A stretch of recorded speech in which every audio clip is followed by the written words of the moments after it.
अब यह देखो हर महीने सात संगति होती है, 150 गिलास ले आओ भगत जी, 150 गिलास ले आओ, ये थाली भी ले आओ, ये डोले डाले ना, ये बंद कर दो, ये डोले डाले, थाली ले आओ, कम से कम 50 थाली ले आओ और 50 गिलास चम्मच कटोरी ले आओ। सांड की भी देखो परमात्मा की दया से।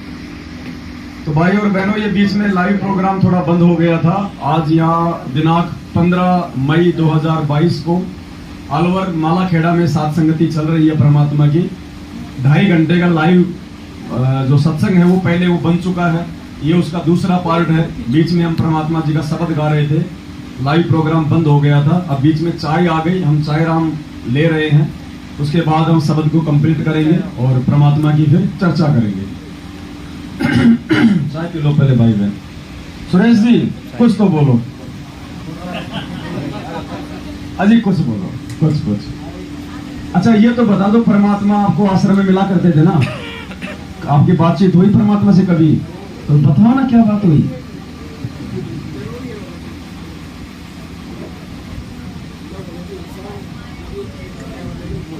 साहेब नंदी जो शंकराचार्य जी भगवान की जय हो।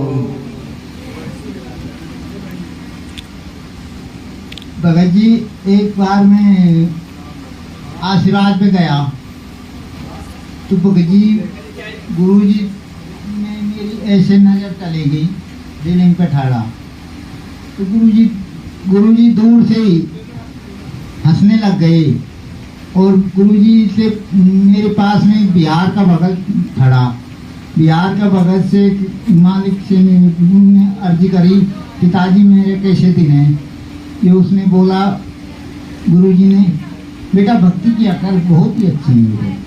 फिर मेरे एकदम से मालिक की उमंग आई, मैंने कही पिताजी कुछ मेरे, तो गुरुजी कम से कम 25-30 भगत आगे चले गए। गुरुजी ने इतनी भनक सुन के गुरुजी वापस आए दौड़ के और ले बेटा दोबारा आशीर्वाद देते, बेटा भक्ति क्या कर, बहुत ही अच्छे दिन। तो इतनी कह के मालिक दोबारा आशीर्वाद में चले गए और जो मैं इंडिकेट से निकाल दिया, निकल के आ गया। वो भी भगत जी में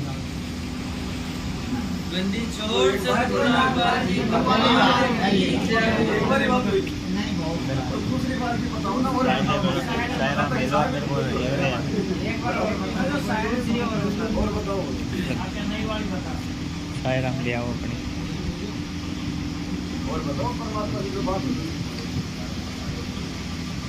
सारे बंदी छोट सतगुरु रामपाल जी भगवान की जय हो। साहिब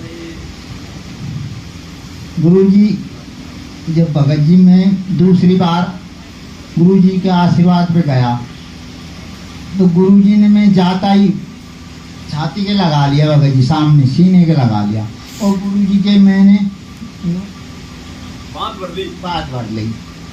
बात भरने के बाद में भगत जी वे ऐसे वे फेर के टी शर्ट फेर के और वे बन रहे वे कैपरी पहन के, हाँ बॉडी गार्ड बन रहे भगत जी।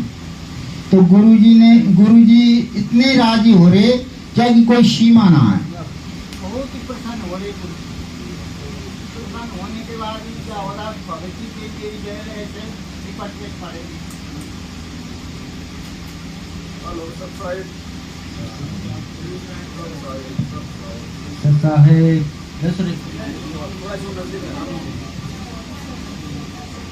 उसके हेलो तो भगत जी मेरे इतने जोर का फेंका, मैं खींच के गुरुजी पे सो, गुरुजी इतना राजी हुए जो सीने के लगा लो, गुरुजी पे ऐसा खींच लिया जैसे गेंद की तरह और दूर फेंक दिया। भगत जी सत्य मान, ये सत्य बात है। गुरुजी आपको गुरुजी से कैसे दूर फेंक दिया और दूसरे भगत ने झेल लिया, दूसरे ने पकड़ दिया। हाँ गुरुजी इतना निराश हो गए।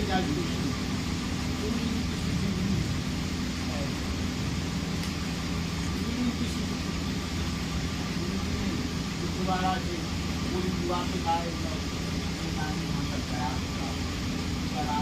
बेटा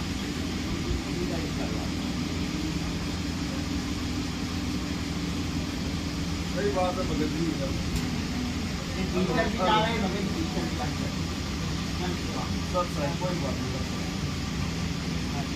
परमात्मा तो भगत जी बहुत दयालु है, लेकिन वही बात है ना जो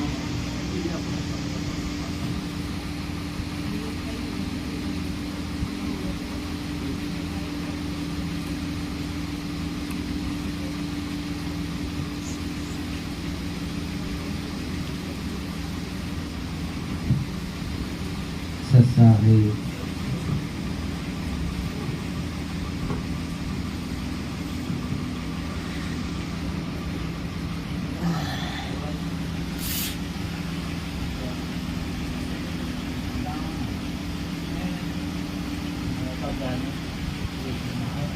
तो परमेश्वर जी ने आगे शब्द में क्या बताया, भूल पड़ी जब गोरख जी को सिद्धि खूब दिखलाई रे, और गुरु रामपाल की शरणा पाकर फिर सतनाम की रट लगाई रे। गुरु रामपाल की शरण अर्थात 650 साल पहले यही सतगुरु रामपाल जी भगवान उस समय कबीर जी के रूप में थे, और इन्हीं के शरण में आके फिर परमात्मा ने उनको सतनाम तक भी दिया था। अब इस बात का जो प्रमाण है खुद गुरु जी का एक जो सत्संग है वो भी देता है पुण्यात्माओं, क्योंकि ये शब्द कोई उबाई से नहीं वो किए जा रहे। एक एक शब्द आपको यथार्थ मिलेगा, परमात्मा की महिमा से युक्त मिलेगा, कहीं कोई झूठ नहीं मिलेगी इसमें। गुरु जी कहते हैं लाहौर पेशावर की झूठ नहीं मिलेगी। परमात्मा जी का शब्द है, साहिब कबीर आजा आत्मा तो है पुकारती, तेरे हाथ में चाबियो सतगुरु सतलोक दवार की। इस शब्द के लास्ट में परमात्मा, क्योंकि आपको पता है हर शब्द के लास्ट में परमात्मा एक गहरा संकेत छोड़ते हैं, एक गहरा भेद देते हैं। तो इसके लास्ट की चौपाई है, उसको जब आप सुनेंगे, जब परमात्मा ने गोरखनाथ जी को नाम दिया तो लास्ट में परमात्मा क्या कह रहे हैं कि गुरु रामपाल की शरणा पाकर। आप देखना फिर आपको पता चले, गुरु जी खुद कह रहे हैं कि नालायको उस समय मैं ही था, अपना नाम ले रहे हैं परमात्मा कि रामपाल की शरणा पाकर पावे डोरी मक्कर तार की। सुनो इस शब्द को ध्यान से, समझ में आएगा कि कौन था वो कबीर।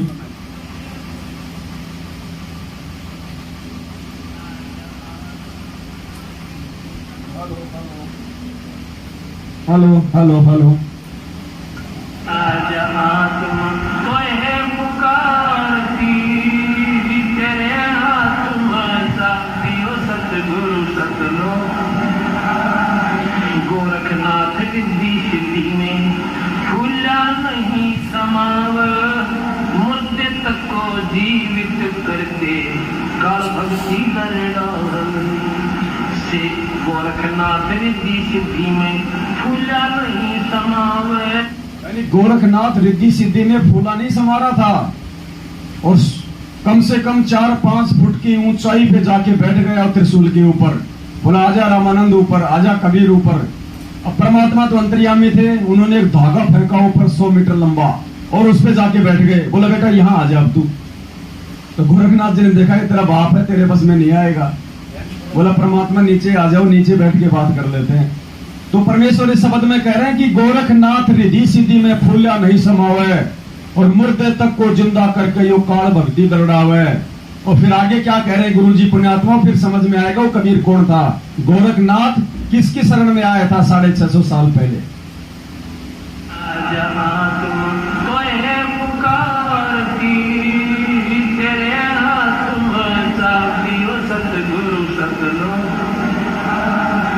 गोरखनाथ रिद्धि सिद्धि में फूला नहीं समाव, मुद्दे तक को जीवित करते काल भक्ति दरडाल से। गोरखनाथ रिद्धि सिद्धि में फूला नहीं समाव, मुद्दे तक को जिंदा करते काल भक्ति दरडाल। रामपाल सतगुरु की शरणा पावे, डोरी मक्कर तार की, तेरे हाथ में चाबियो सतगुरु सतलोक। यानी परमात्मा ने स्पष्ट कर दिया कि उस समय गोरखनाथ से मेरे से दीक्षा ली थी। रामपाल गुरु की शरणा पाकर डोरी मक्कर तार की। तो गोरखनाथ ने उस समय जिससे दीक्षा ली थी आज परमात्मा इस शब्द के माध्यम से लास्ट में संकेत देते हुए ये कह रहे हैं कि वो मैं ही था, रामपाल दास, वो कबीर जिसको तुम फोटो में ढूंढ रहे हो, आज तुम्हारे सामने जिंदा रूप में खड़ा हूं। फिर भी हमारी बुद्धि नहीं खुल रही, हम पहचान नहीं पा रहे परमात्मा को, फोटो को ही भगवान मान के फूल फाल चढ़ा रहे हैं। रोज नित्य नियम में पढ़ाता है परमात्मा, गरीब जिंदा जोगी जगत गुरु, मालिक मुर्शिद पीर, काल कर्म लागे नहीं, नहीं शंका नहीं सीव। गरीब ऐसा सतगुरु हम मिल्या, तेज पुंज की लोय, तन मन अर्पो शीस पू, होनी होय सो होय। जिंदा जोगी जगत गुरु, पता नहीं परमात्मा ने इतने प्रमाण दे दिए। अब गरीबदास जी ने क्यों लिखा वो ग्रंथ? अपने चेलों के लिए थोड़े लिखा था। क्या गरीबदास जी के किसी भगत ने ग्रंथ साहिब को कभी पढ़ा क्या? वो तो हमारे लिए लिख के गए थे।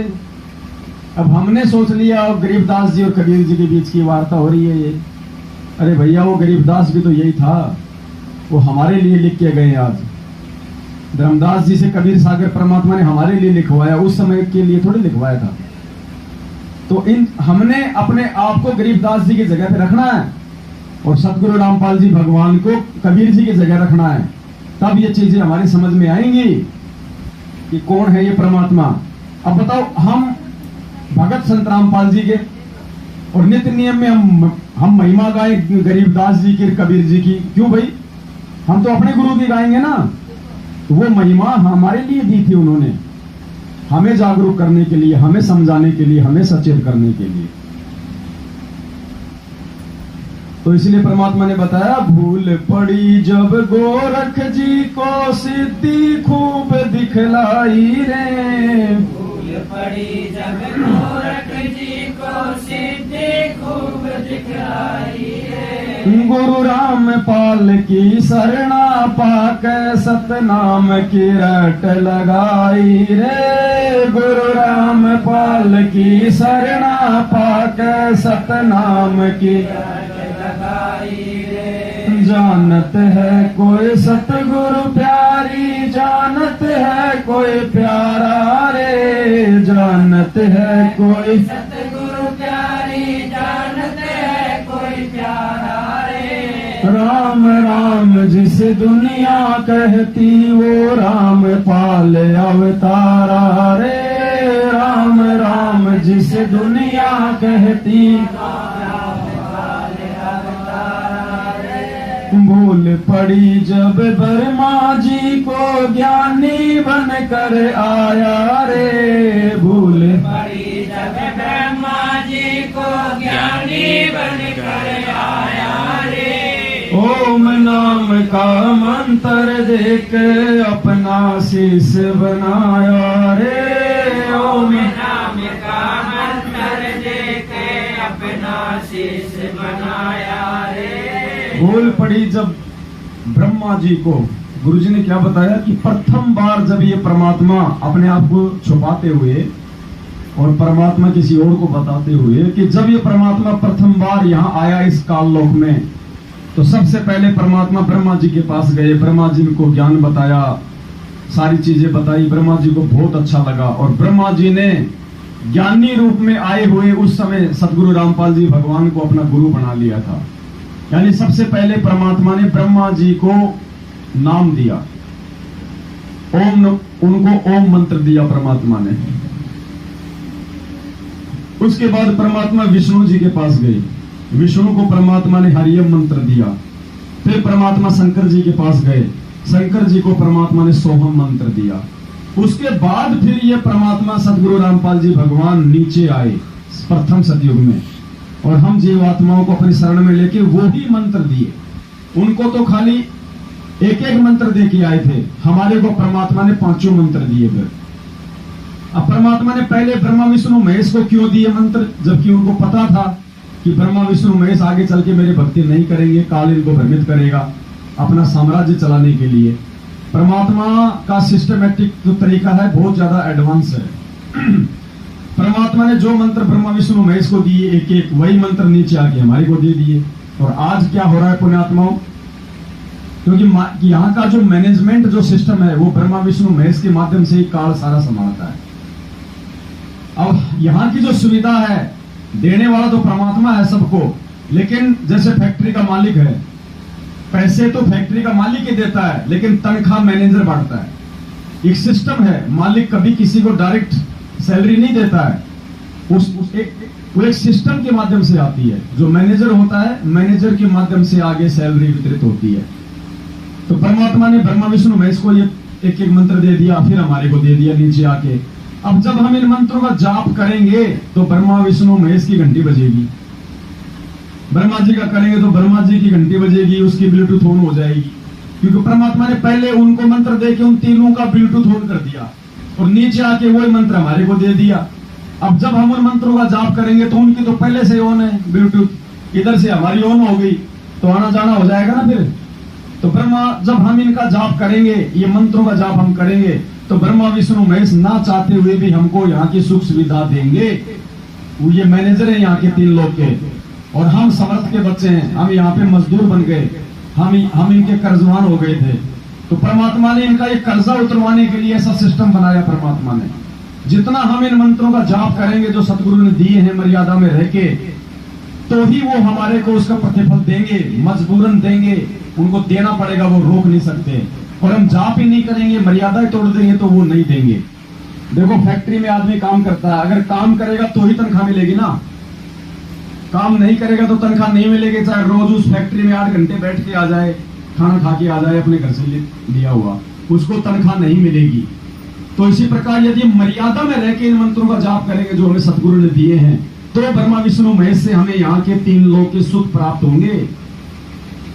हमारा जो घर परिवार है वो अच्छे से चलेगा, हमारा जो काम धंधा है वो अच्छे से चलेगा, 2 पैसे घर में होंगे तो बच्चों को पढ़ा पाएंगे, कोई जरूरत के सामान लेके आ पाएंगे। और मर्यादा तोड़ देंगे तो चाहे कितना ही, चाहे प्रथम मंत्र चाहे सतनाम का जाप करते रहो, इसका कोई लाभ नहीं, कोई प्रतिफल नहीं होता। तो सबसे पहले परमात्मा ब्रह्मा जी के पास गए, फिर विष्णु के पास, फिर शंकर जी के पास में, और उनको एक एक मंत्र देके गुरु जी ने उनका ब्लूटूथ ऑन किया, फिर वही मंत्र हमारे को दिए। इस प्रकार से परमात्मा इनसे हमारे को लाभ दिलवा रहे हैं। भूल पड़ी जब ब्रह्मा जी को ज्ञानी बन कर आया रे, भूल पड़ी जब ब्रह्मा जी को ज्ञानी बन कर आया रे, ओम नाम का मंत्र देके अपना शिष्य बनाया रे, ओम नाम का मंत्र देके अपना शिष्य बनाया रे। जानत है कोई सतगुरु प्यारी, जानत है कोई प्यारा रे, जानत है कोई सतगुरु प्यारी, जानत है कोई प्यारा रे। राम राम जिसे दुनिया कहती, वो राम पाल अवतारा रे, राम राम जिसे दुनिया कहती, तो राम पाल अवतारा रे। भूल पड़ी जब विष्णु जी को हरियम नाम सुनाया रे, भूल पड़ी जब विष्णु जी को हरियम नाम सुनाया रे।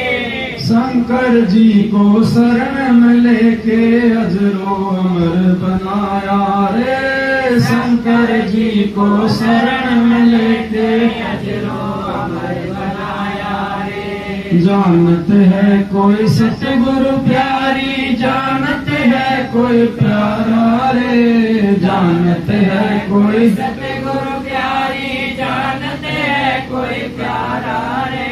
राम राम जिसे दुनिया कहती, वो राम पाल अवतारा रे, राम राम जिसे दुनिया कहती, वो राम पाल अवतारा रे। जब जब भूल पड़े दुनिया में इस भक्ति और सतनाम की, जब जब भूल पड़े दुनिया में इस भक्ति और सतनाम की, जय जयकार फिर होने लगे गुरु राम पाल भगवान की, जय जयकार होने लगे गुरु राम पाल भगवान की। जब जब भूल पड़े दुनिया में इस भक्ति और सतनाम की, जय जयकार फिर होने लगे गुरु राम पाल भगवान की। आत्माओं, 3 युगों में इस भक्ति की भूल पड़ी रहती है। कोई भी प्राणी शास्त्र विधि अनुसार भक्ति नहीं करता, सतयुग में परमात्मा आए, मनु जी को वेद समझाए कि मनु जी, आपको जो ब्रह्मा जी ने, आपके जो पापा जी ने जो मंत्र दिए हैं, जो ये ज्ञान दिया है वेदों का, ये सत्य नहीं है, ये आधा अधूरा है, मैं आपको वास्तविक ज्ञान बताता हूँ। तो मनु जी ने परमात्मा का नाम ही वामदेव रख दिया, यानी उल्टा ज्ञान प्रचारक। जैसे ये देना, ये वाम हाथ होता है ना हमारा, उल्टा हाथ, तो वामदेव नाम रख दिया परमात्मा का, सतगुरु रामपाल जी भगवान का, जो सत सुकृत रूप में आए हुए थे उस समय। तो पुण्यात्मा, 3 युगों में भक्ति की भूल पड़ी रहती है, ये सतनाम नहीं होता किसी के पास भी। और जब वास्तव में इस भक्ति और सतनाम की आवश्यकता होती है दुनिया में, जब पूरी तरह से भूल पड़ जाती है भक्ति की, तो ये पूर्ण परमात्मा सतगुरु रामपाल जी भगवान का ही रूप बना के आता है इस कलयुग की पिछली पीढ़ी में, क्योंकि यही मोक्ष मार्ग है, यही भक्ति योग है। और इस समय फिर उस परमात्मा की जय जयकार होती है, पूरी दुनिया इस परमात्मा की जय जयकार करती है, क्योंकि यही परमात्मा फिर वो वास्तविक भक्ति बताता है दुनिया को, मोक्ष मार्ग बताता है। जो आज है वो समय, आज इस परमात्मा की जय जयकार हो रही है, और आने वाले समय में पूरी दुनिया इस परमात्मा की जय जयकार करेगी। भूल जब जब भूल पड़े दुनिया में इस भक्ति और सतनाम की, जब भूल पड़े दुनिया में इस भक्ति और सतनाम की, जय जयकार फिर होने लागे गुरु रामपाल भगवान की, जय जयकार फिर होने लागे गुरु रामपाल भगवान की। जानत है कोई सतगुरु प्यारी, जानत है कोई प्यारा रे, जानत है कोई सतगुरु प्यारी, जानत है कोई प्यारा रे। राम राम जिस दुनिया कहती, वो रामपाल अवतारा रे, राम राम जिस दुनिया कहती, वो रामपाल अवतारा रे।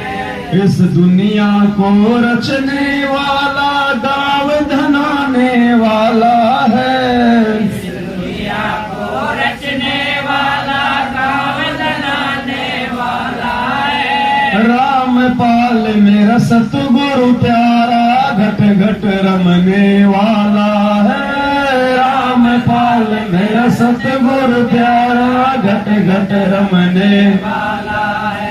जानत है कोई सतगुरु प्यारी, जानत है कोई प्यारा रे, जानत है कोई सतगुरु प्यारी, जानत है कोई प्यारा रे। राम राम जिसे दुनिया कहती, वो रामपाल अवतारा रे, राम राम जिसे दुनिया कहती, वो रामपाल अवतारा रे।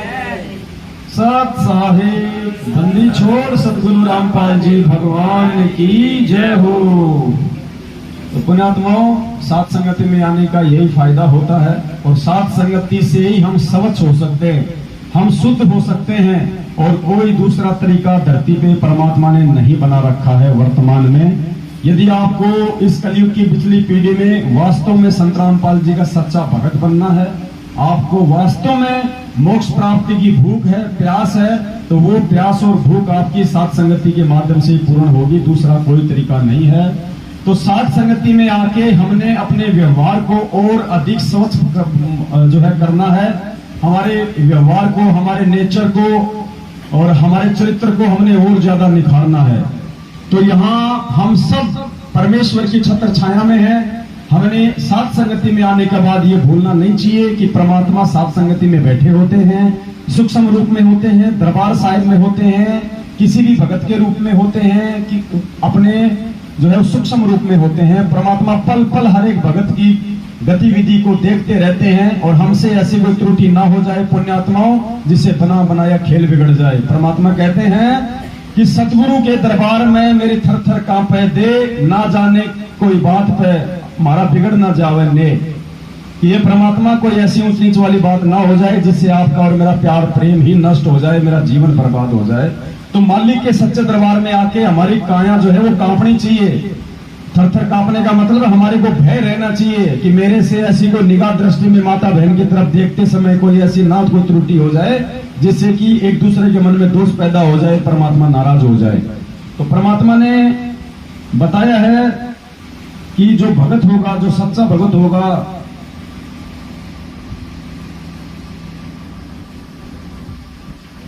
उसके व्यवहार को परमात्मा ने बताया है।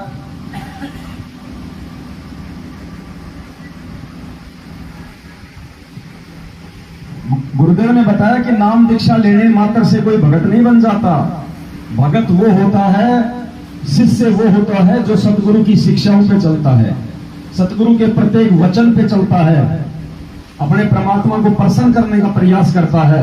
और मालिक ने कुछ लक्षण बताए भगत के कि भगत को किस प्रकार से रहना चाहिए, किस प्रकार से उठना बैठना चलना बोलना चाहिए। गुरुदेव ने बताया कि भगत के देखने में भी साधुता होनी चाहिए।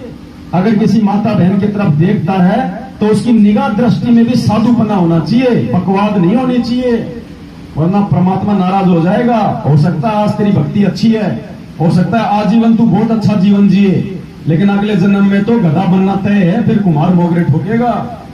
तो ये गलतियां साथ संगति में आके तो बिल्कुल भी ना करें, कतई ना करें, 100% भी। तो पुण्यात्माओं, ऐसे सत्संग में आने से इस प्रकार की समस्याओं का समाधान होता है, लेकिन असर उनका हुआ जो पुण्यात्मा होती है। ये पत्थर और बांस के जैसे प्राणियों का नहीं हुआ करती। जिस घर में नाम इस सतपुरुष का और उस घर में लड़ाई, फिर उनका असर ना हो रहा है, तो पत्थर कैसे है, माड़ी सी घर्षण लगते हुए चिंगारी पाटन। पुण्यात्माओं, इसके अंदर हमने परिवर्तन बहुत करना पड़ेगा। हमारे बोलने और बतलाने में, चलने और उठने और बैठने और निगाह दृष्टि में भी साध उतारनी चाहिए। एक तो चटक मटक करके चले, एक सीधा सा जैसे सच्चाई भगत जी हो, सच्चाई भगत जी। जब परमात्मा की चर्चा होती है, मालिक का सत्संग होता है, अगर बात करनी तो बाहर चले जाया करो। हम यहाँ पे भाईचारा जोड़ने नहीं आते हैं, दास बहुत बार बोल चुका भगत जी। हम यहाँ कोई यारी निभाने नहीं आते भगत जी, हम यहाँ पे किसी को खुश करने के लिए नहीं आते हैं। अगर आपस में बात करनी है, ये चीजें भगत जी 2 घंटे बाद भी समझी जा सकती हैं। आप खुद तो समझ नहीं रहे, दूसरे को और बातों में उड़ जा रहे हो, फायदा क्या हुआ फिर ये आने का। ये कोई ऐसे थोड़ी हो रहा भगत जी, डूम फाट के गीत थोड़ी है। ये गुरुजी के सत्संग हमारे को सात संगतियों से समझ में आ रहे हैं। तो सात संगति देख लो भगत जी क्या है जो गुरुजी के सत्संगों को समझा रही है।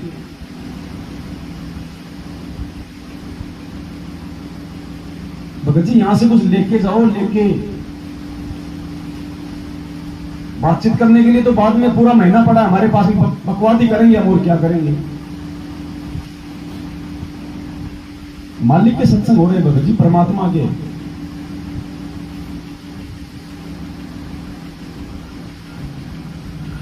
तो पुण्यात्माओं, ऐसे सत्संग में आने से इस प्रकार की समस्याओं का समाधान होता है, लेकिन असर उनका हुआ जो पुण्यात्मा होती है। ये पत्थर और बांस के जैसे प्राणियों का नहीं हुआ करती। जिस घर में नाम इस सतपुरुष का और उस घर में लड़ाई, फिर उनका असर ना हो रहा है, तो पत्थर कैसे है, माड़ी सी घर्षण लगते हुए चिंगारी पाटन। पुण्यात्माओं, इसके अंदर हमने परिवर्तन बहुत करना पड़ेगा। हमारे बोलने और बतलाने में, चलने और उठने और बैठने और निगाह दृष्टि में भी साध उतारनी चाहिए। एक तो चटक मटक करके चले, एक सीधा सा जैसे बिल्कुल भक्त संत चला करते हैं। उठने और बैठने में भी कहीं बकवाद नजर नहीं आवे, देखने में भी कोई ऐसी त्रुटि संत की दृष्टि में नहीं होनी चाहिए, भगत की।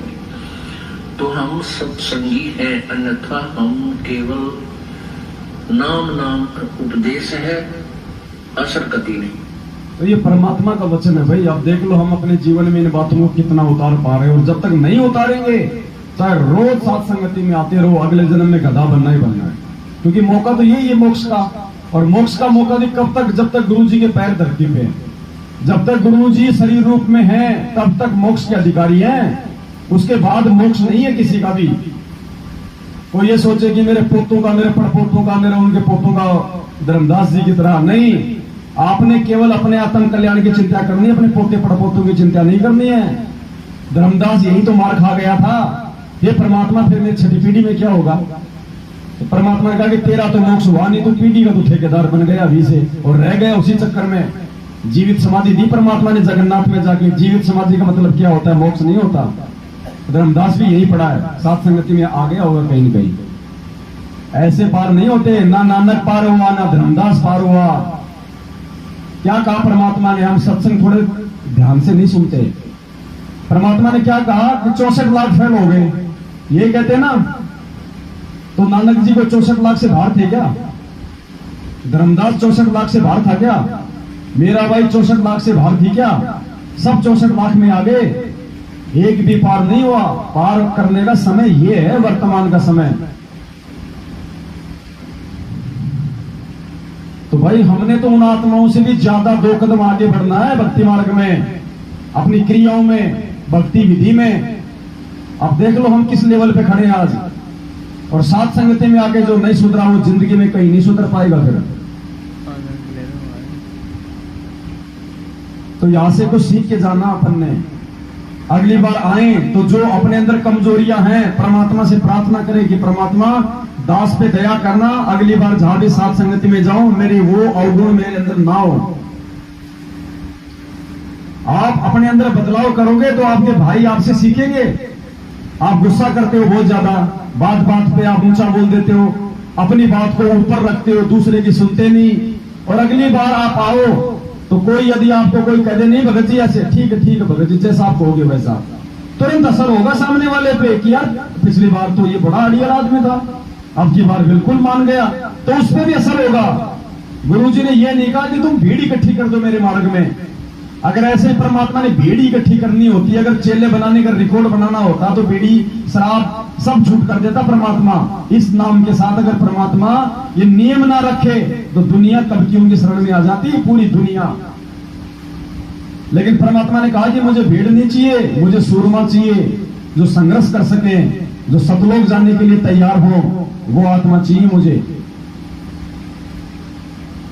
पुण्यात्माओं, हमने उन आत्माओं की श्रेणी में आना है, तो उसके लिए हमने बहुत सारी चीजों का त्याग करना पड़ेगा, परित्याग करना पड़ेगा। परमात्मा से प्रार्थना कर करके हमने अपने विकारों से दूर होना पड़ेगा। हम सब विकारी जीव हैं, किसी में कम तो किसी में ज्यादा, लेकिन ये परमात्मा ही हरेगा। इसलिए इसको हर हर महादेव कहते हैं। ये हर हर महादेव ये शंकर जी का नारा नहीं है। हर हर महादेव, हर हर यानी हरने वाला, हमारे विकार हरने वाला, हमारे कष्टों को हरने वाला, हमारे दुखों को हरने वाला, हमारी पीड़ा को हरने वाला। और महादेव देवों का देव महादेव, जो सबसे बड़ा देव है। तो सबसे बड़ा देव कौन है? इसलिए असल में हर हर महादेव सतगुरु देव जी का नारा है, सतगुरु देव जी का नाम है। जगदीश, जगदीश कौन है? सतगुरु रामपाल जी भगवान। ये त्रिलोकी विष्णु जगदीश नहीं है। जगत प्लस ईश यानी संसार का भगवान, संसार का राजा कौन? सतगुरु रामपाल जी भगवान। जगदम्बा, जगदम्बा कोई दुर्गा नहीं है।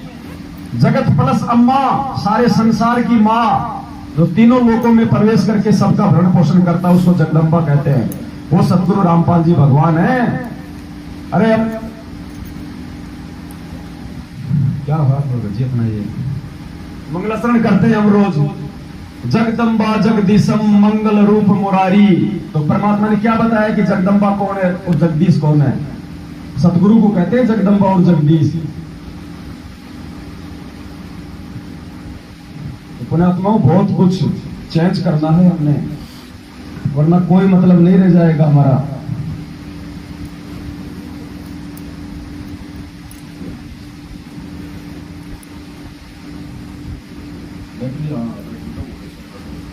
पावर बैंक लाए हो दीदी? पावर बैंक दो मिनट। पावर बैंक लाए हो जी? सत साहिब। तो एक तो हमने विशेष तौर पे ध्यान रखना है।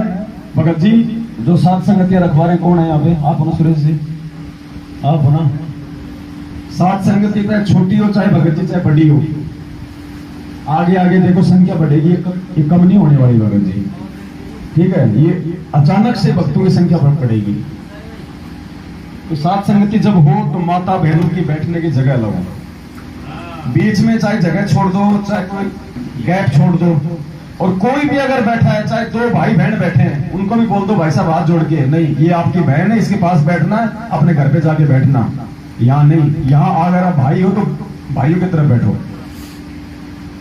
सिस्टम से चलेंगे तो ये जो मर्यादा है ये बनी रहेगी, वरना मैनेजमेंट का हाल देख लो, आए दिन उनकी सेटिंग होती रहती है, दो दो बच्चे करके छोड़ छाड़ के रेमेडी करके भग रहे हैं लोग, उनका जीवन बर्बाद हो रहा है। हमने वो काम नहीं करना यहाँ पे, इसलिए तो परमात्मा ने वो नो मर्यादा बनवाई थी कि सात संगति में ना तो रेमेडी की बात होगी और ना ही सात संगतियों में कोई रेमेडियां होंगी। रेमेडी मतलब काम वासना, हम यहाँ पे काम वासना की चर्चा करने नहीं आते, हम भगवान की चर्चा करने आते हैं।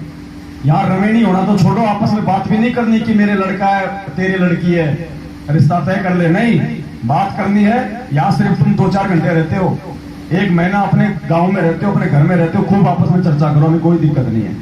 अगले के घर जाओ, आओ, मिलो, देखो, अपने रिश्ते तय करो। रेमेडी करनी है अपने घरों पे करो, ये कोई रेमेडी का अड्डा नहीं है सात संगति।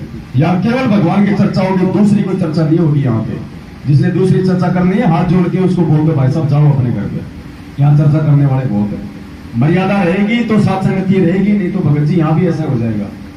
और उसके जिम्मेदार फिर वो होंगे जो मतलब आयोजन करता है। तो व्यवस्था आप लोगों ने देखनी है भगत जी, माता बहनों की हमेशा अलग से व्यवस्था हो। माता बहनें जब भी सोए अपने शरीर पे कोई जो है कपड़ा डाल के सोए, नींद आने के बाद मालूम नहीं पड़ता वो घुटने तक आ रहा है लहंगा, क्या हो रहा है क्या नहीं हो रहा, क्या कहा परमात्मा ने अभी। उठना बैठने में भी साधुता होनी चाहिए हमारे। ऐसे ही हमारे भाई ऐसे टांग फैला के पड़ जाते हैं, सो जाते हैं। थोड़ा भगत जी सभ्यता जरूरी है हर प्रकार से, हम कोई गवार नहीं है।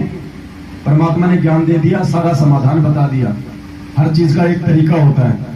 लैट्रिन करते हो बैठ के करते हो, मतलब खड़े खड़े करते हो, वो बैठ के करते हैं ना। खाना खाते हैं बैठ के खाते हैं ना शांति से। तो हर चीज की एक मर्यादा है।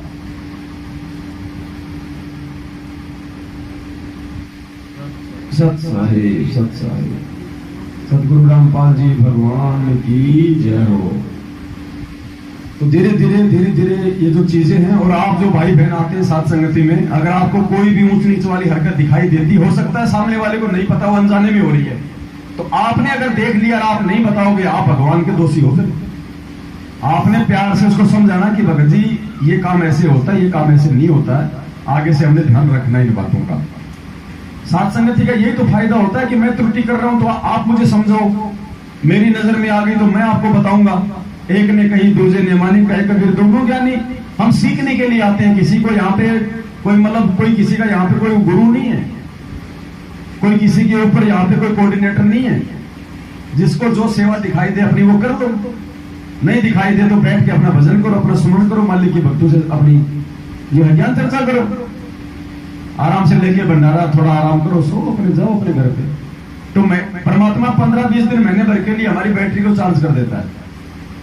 और जो दया उसमें जो हर साथ संगति में आता है, अटेंड करता है, अच्छी बात है, मालिक की दया है। तो और जिसकी ऐसी व्यवस्था नहीं है, जिसको काम धाम है, भाई कोई ऐसी व्यस्तता ज्यादा है, तो महीने में 1 कर लो, 2 महीने में 1 कर लो, लेकिन साधुता बनाए रखो, व्यवहार को बनाए रखो। सत्संग परमात्मा के घर पे सुनते रहे हम, और जब भी मौका लगे हम साथ संगति में आ जाए। तो भगत जी हम गुरु जी के आने तक भक्ति भी हम टिक सकते हैं, नहीं तो नहीं टिक पाएंगे। ये साथ संगत वाले ही टिक पाएंगे थोड़े बहुत, और इनमें भी अभी तो परीक्षा बाकी है। आने वाला समय इतना आसान नहीं है, अभी तो कुछ नहीं हुआ। आप एक बात बताओ, परमात्मा कहते हैं कि पूरी दुनिया मेरी शरण में आएगी, घर घर में ये नाम होगा, सतनाम होगा। अब गुरु जी कहां बैठे हैं आज? जेल में। दुनिया क्या मान रही है उनको? देशद्रोही, गुंडा भुंडा, पता नहीं क्या क्या बोलती है। क्या ये दुनिया इसी प्रकार से उनको परमात्मा मान लेगी? परमात्मा बंदर दिखाएगा दुनिया को, बंदर। एक सत्संग में कहा गुरु जी ने कि हम जब छोटे छोटे थे, स्कूल जाते थे, तो पास में एक तालाब था, वहां नहाने के लिए चले जाते थे इंटरवल में। तो तालाब के कोने पे एक पेड़ था ऊंचा सा, तो हम क्या करते थे, उस पेड़ के ऊपर चढ़ते और फिर वहां से नीचे कूदते पानी में घपाक से।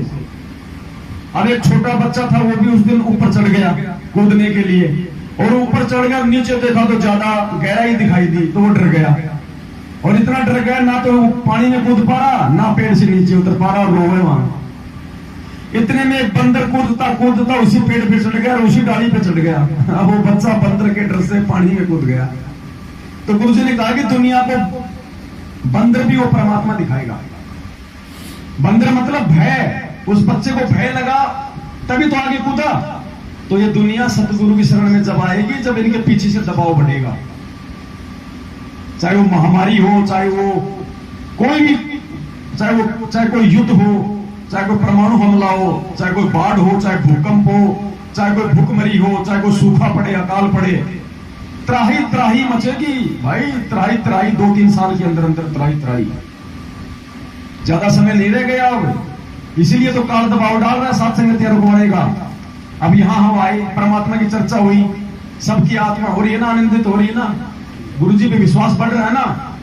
क्यों गए थे मैनेजमेंट साथ संगतियां रोकने? हम तो नहीं जाते इनके सत्संगों में, हम तो इनको नहीं कहते कि तुम सत्संग मत करो, जो मर्जी करो। तो वो क्यों जाते हैं वहां पे साथ संगतियां रुकवाने?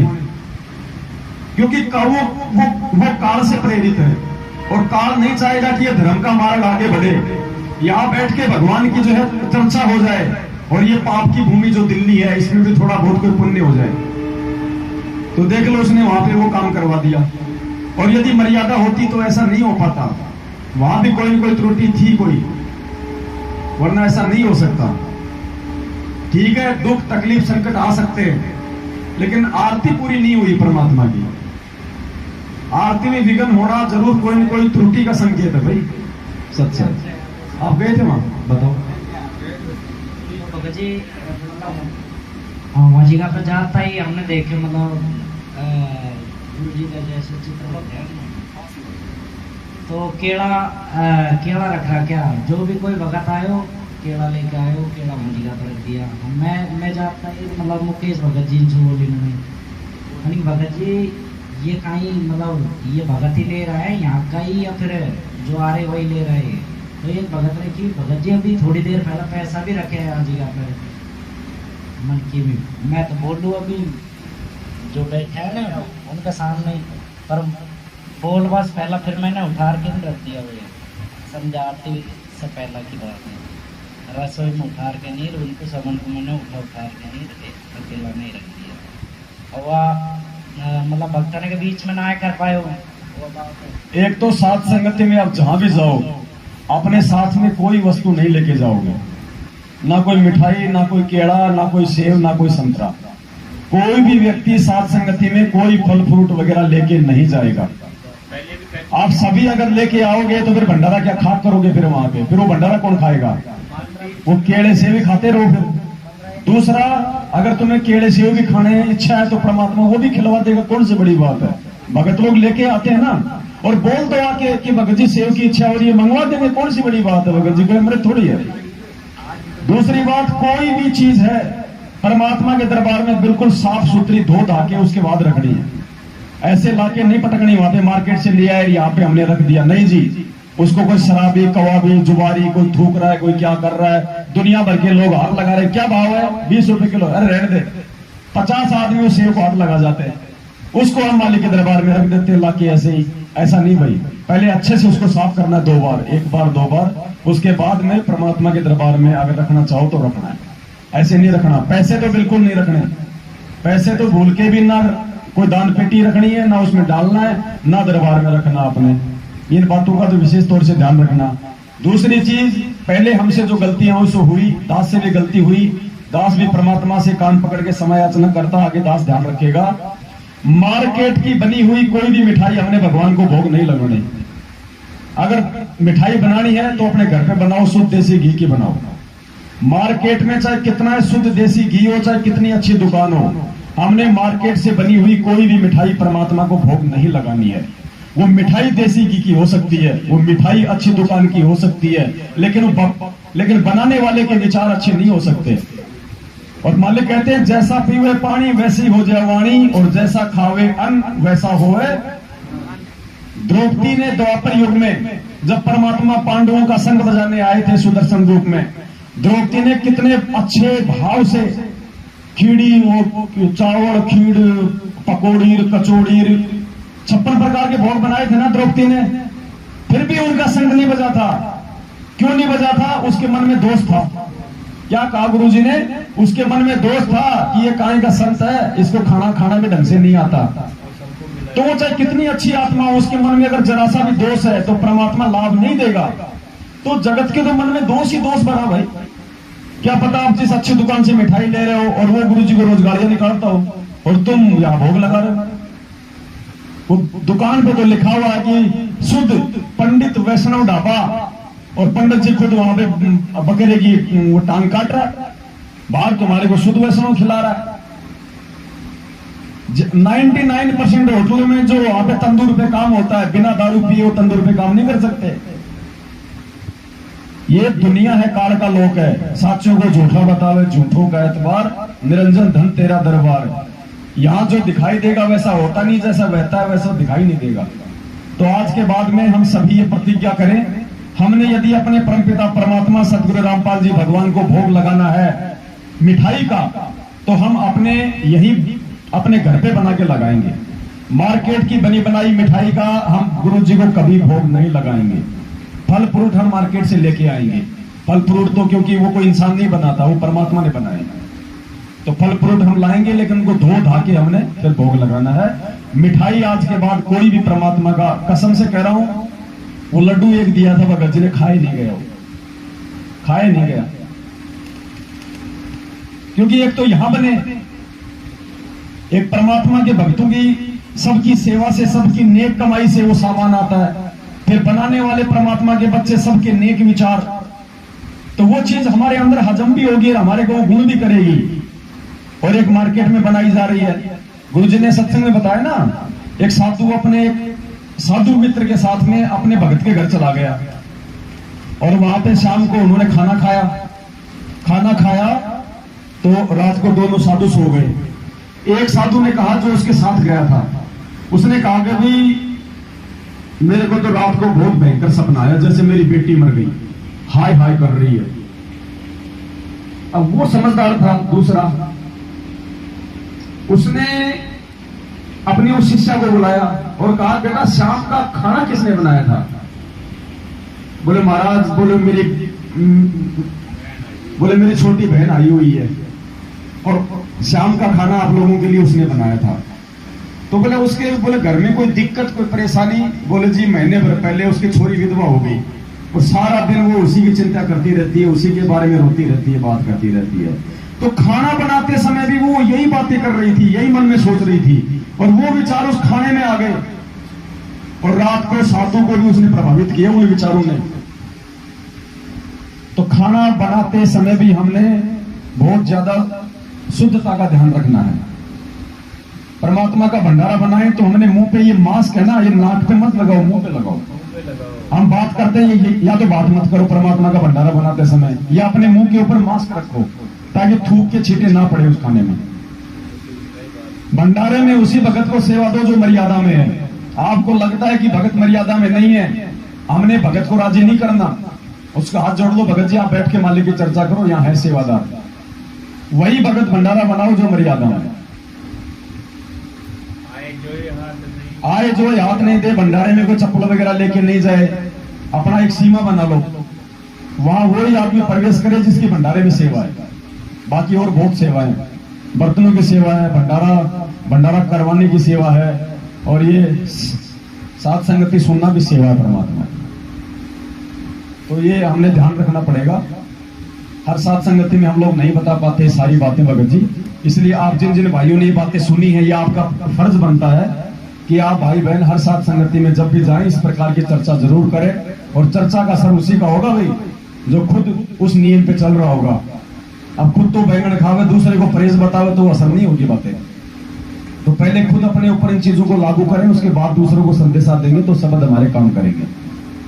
और ना परमात्मा कहते हैं, फिर क्या कहते हैं मालिक, करणी तज कथनी कथे अज्ञानी दिन रात, कुत्ते जू भोगत फिरे सुनी सुनाई बात। फिर हम कुत्ते वाली श्रेणी में आ जाएंगे, ऐसे ना हमारे शब्दों का असर होगा, उल्टा परमात्मा और नाराज हो जाएगा हमसे।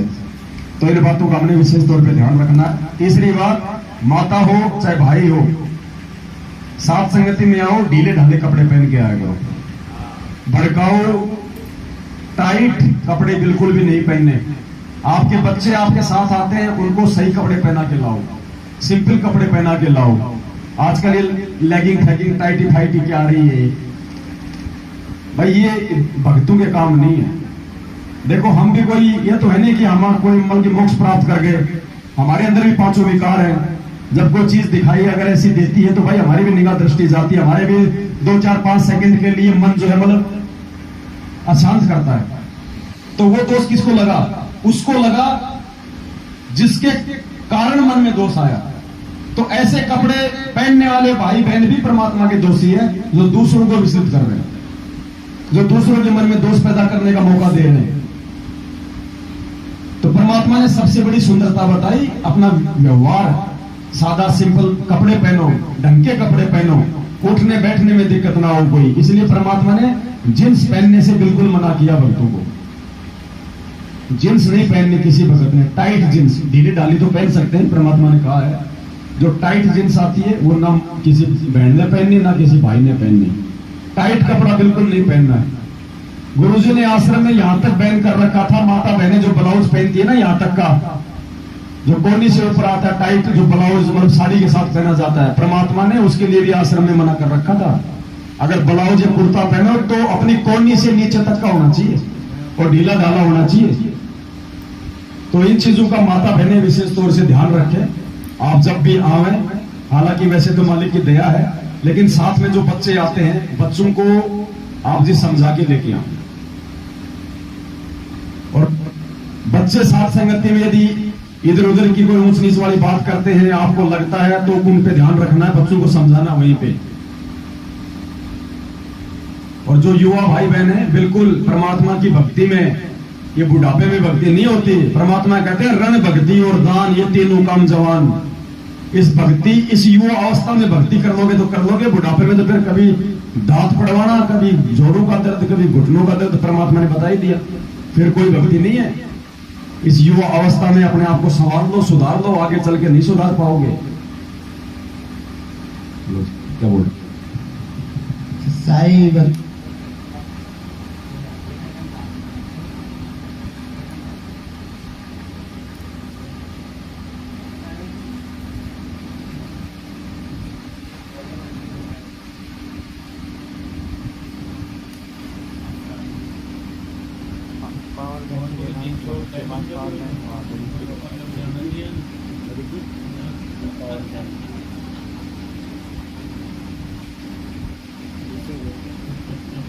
सब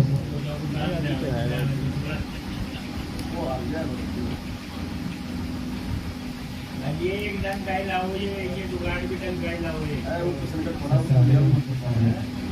संकट पड़ा हुआ साई गाड़ी में भगवान की भगत जी, मैं बर्तन बंधान में सेवा दिया, तो मैं नहाने गया थोड़ा।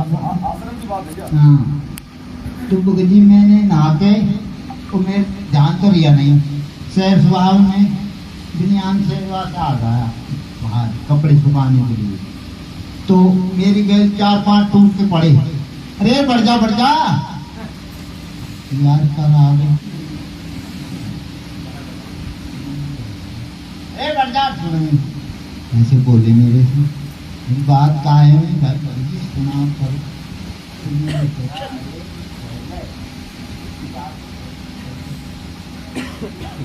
तुम्हें सावधान कर हो जाए।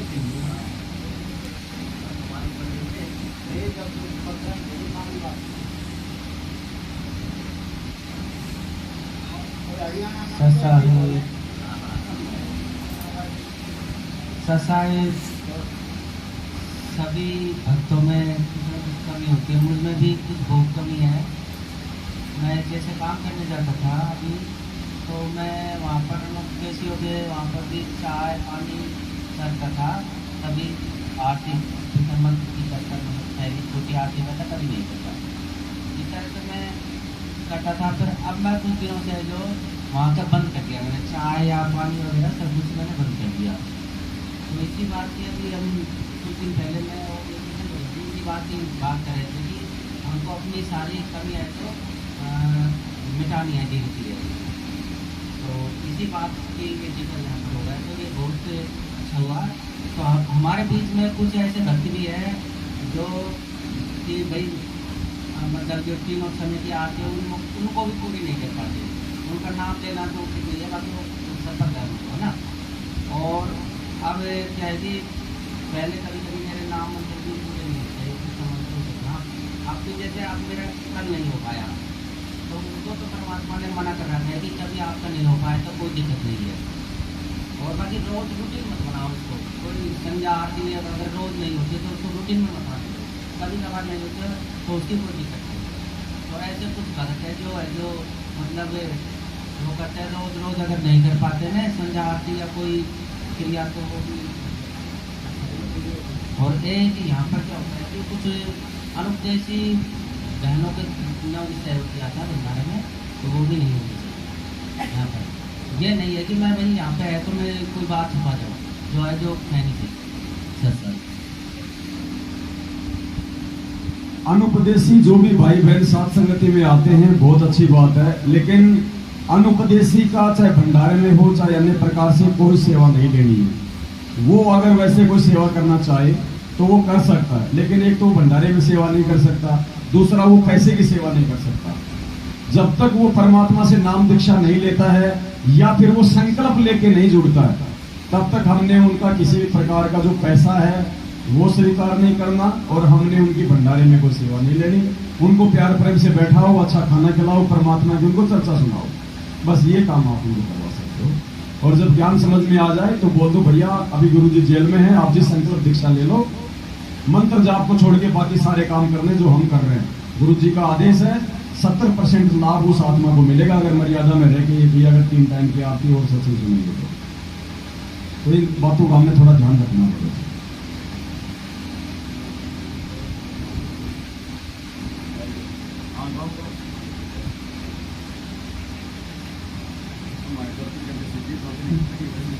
बंदी छोड़ सतगुरु रामपाल जी भगवान की जय। दास परमात्मा के चरणों में किसी भक्त का बनाया हुआ ये शब्द है तो परमात्मा का ही, और दास एक दफा सुनाता है अपने मुख जबान से, और परमात्मा के चरणों में दास का धन्यवाद प्रणाम। दास से कोई गलती हो तो वह परमपिता परमात्मा मुझ दीन को क्षमा कर। छोड़ के संसार जब तू जाएगा, कोई न साथी तेरा साथ निभाएगा। छोड़ के संसार जब तू जाएगा, कोई न साथी तेरा साथ निभाएगा।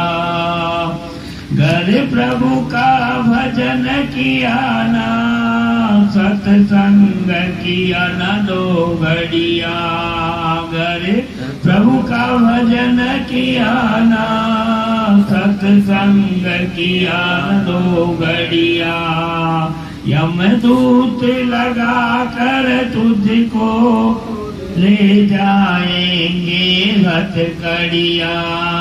यमदूत लगा कर तुझको ले जाएंगे हथकड़िया। कौन छुड़वाएगा, कोई न साथी तेरा साथ निभाएगा। छोड़ के संसार जब तू जाएगा, कोई न साथी तेरा साथ निभाएगा। इस पेट भरन के खातिर तू पाप कमाता निस दिन।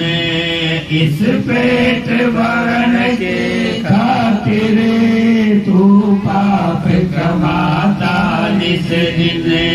शमशान में लकड़ी रख करे तेरे आग लगेगी एक दिन शमशान में लकड़ी रख के, तेरे आग लगेगी एक दिन खाक हो जाएगा, कोई न साथी तेरा साथ निभाएगा। छोड़ के संसार जब तू जाएगा, कोई न साथी तेरा साथ निभाएगा। सत्संग की बहती गंगा तू इसमें लगा ले गोता, सत्संग की बहती गंगा तू इसमें लगा ले गोता, वरना इस दुनिया से तू जाएगा एक दिन रोता, वरना इस दुनिया से तू एक दिन जाएगा रोता, फिर पछताएगा, कोई न साथी तेरा साथ निभाएगा। छोड़ के संसार जब तू जाएगा, कोई न साथी तेरा साथ निभाएगा। क्या कहता मेरा मेरा ये दुनिया रैन बसेरा, क्या कहता मेरा मेरा ये दुनिया रैन बसेरा, यहाँ कोई न रहने पाता है चंद दिनों का डेरा, यहाँ कोई न रहने पाता है चंद दिनों का डेरा। हंस उड़ जाएगा कोई न साथी तेरा साथ निभाएगा। छोड़ के संसार जब तू जाएगा, कोई न साथी तेरा साथ निभाएगा। गुरुदेव शरण में निस दिन तू प्रीत लगा ले बंदे, गुरुदेव शरण में निस दिन तू प्रीत लगा ले बंदे। कट जाएंगे सब तेरे ये जन्म मरण के फंदे, कट जाएंगे सब तेरे ये जन्म मरण के फंदे। पार हो जाएगा कोई न साथी तेरा साथ निभाएगा। छोड़ के संसार जब तू जाएगा, कोई न साथी तेरा साथ निभाएगा। सत साहिब बंदी छोड़ सतगुरु रामपाल जी भगवान की जय हो। मानत है मन मोरा साधु, मानत है मन मोरा रे, मानत है मन मोरा साधु, मानत है मन मोरा। बार बार सतगुरु समझावे जग में जीवन थोड़ा रे, बार बार सतगुरु समझावे जग में जीवन थोड़ा रे। मानत है मन मोरा साधु, मानत है मन मोरा रे, मन मोरा साधु, मानत है मन मोरा रे। सतगुरु समझावे जग में जीवन थोड़ा रे, बार बार सतगुरु समझावे जग में जीवन थोड़ा रे।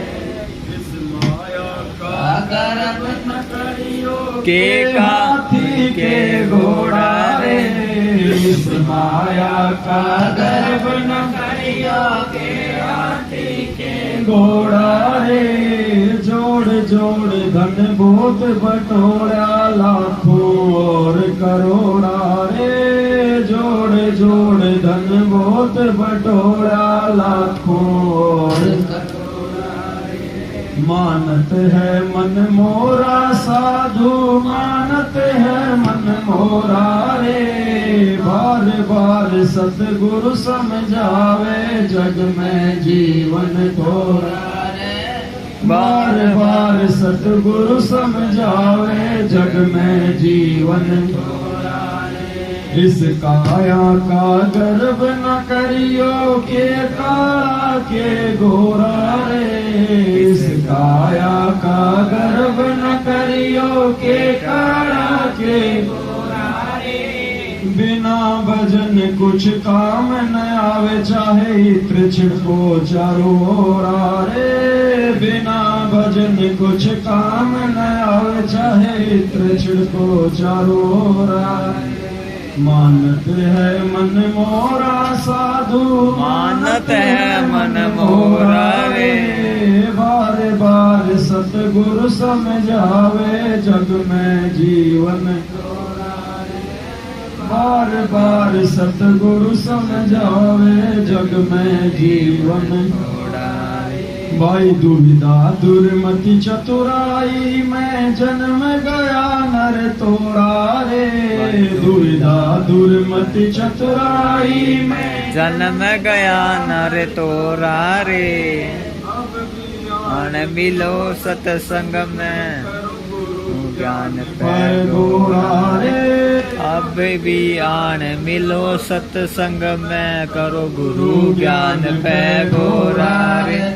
मानत ना मन मोरा साधु, मानत ना मन मोरा रे, गुरु समझावे, जग में जीवन थोड़ा रे, बार बार सतगुरु समझावे, जग में जीवन थोड़ा रे। भाई शरण पड़े को गुरु संभाले, जान का बालक भोला रे, शरण पड़े को गुरु संभाले, जान का बालक भोला रे। कबीर चरण चित जो सोई में डोरा रे, कह कबीर चरण चित राखो, जो सोई में डोरा रे। मानत ना मन मोरा साधु, मानत है मन मोरा रे, बार बार सतगुरु समझावे, जग में जीवन थोड़ा, सतगुरु समझावे, जग में जीवन थोड़ा रे। सत साहेब बंदी छोड़, सतगुरु रामपाल जी भगवान की जय हो। अब एक साय राम ले आओ।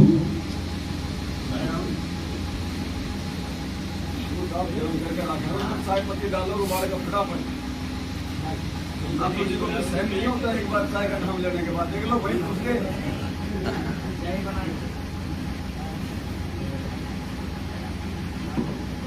बनानी है, बड़ा बड़ा के लो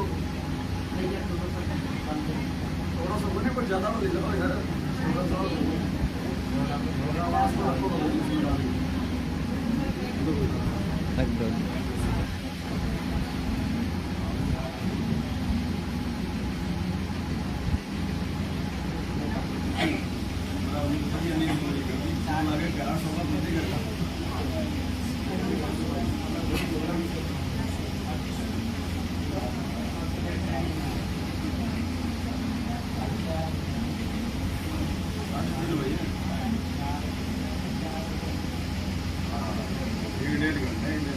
आधे घंटे में 1 घंटा पे अपना प्रेस